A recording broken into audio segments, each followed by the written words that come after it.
What up mga idolo? Life on board tayo, piston pull. Sa mga marine engineering dyan at hindi pa nakaranas makasampa, ang piston pull ay isa lamang sa major job na gagawin natin. Dito makikita nyo, tatanggalin na namin yung cylinder head. So yan yung mga jack na gagamitin namin sa pagluwag ng mga nut. Take note lang sa paggamit nito na itong pin na to dapat nakababa yan. Dapat ganito siya nakababa, flat na flat. Ngayong na-reset na yung pin natin, ibalik natin to 1.5 turn kasi magluluwag tayo sa nut niya. Binabalik ang ikot niya para may space sa pagluwag ng nut. At kapag okay na, pwede na nating ilagay yung hose.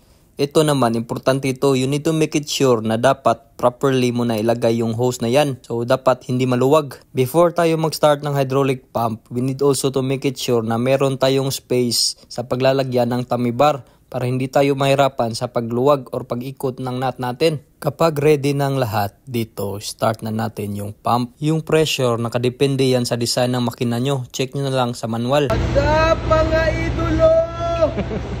Ito, importante din to Kapag ma-reach nyo na yung maximum pressure sa pagtanggal ng nut natin, let's say nakaabot na tayo sa 2,200 bars, pero matigas pa rin yung pag-ikot ng nut. Check nyo yung gap ng nut at saka cylinder head natin. Kung meron na yan, pwede na yang matanggal. Kasi kung mag-pump ka lang mag-pump, above the maximum pressure niya, pwedeng matanggal or mabali or maputol yung stud bolt nyo. So yun, mas malaking problema yun. Kung napapansin nyo, nasa hydraulic jack lang yung puko sa piston pull natin kasi ito yung kadalasang maging sanhi ng problema. Lalo na sa mga lumang barko, may mga cases din na napuputulan ng mga stud bolt dahil sa kalumaan. Dito natanggalan natin yung cylinder head, yan yung piston. Sa crankcase naman, tatanggalin natin yung hydraulic nut dito sa piston rod na nakakabit sa crosshead. Take note lang na kapag papasok kayo sa loob ng makina, make it sure na walang laman yung mga bulsa nyo. Dito naman, ginaguide lang natin yung pagtaas ng piston. Di ko na videohan pero may nilagay akong guide niya para sa stopping box. So, fast forward, ito na. Ito na yung piston natin. So, natanggal na. So, that's it guys.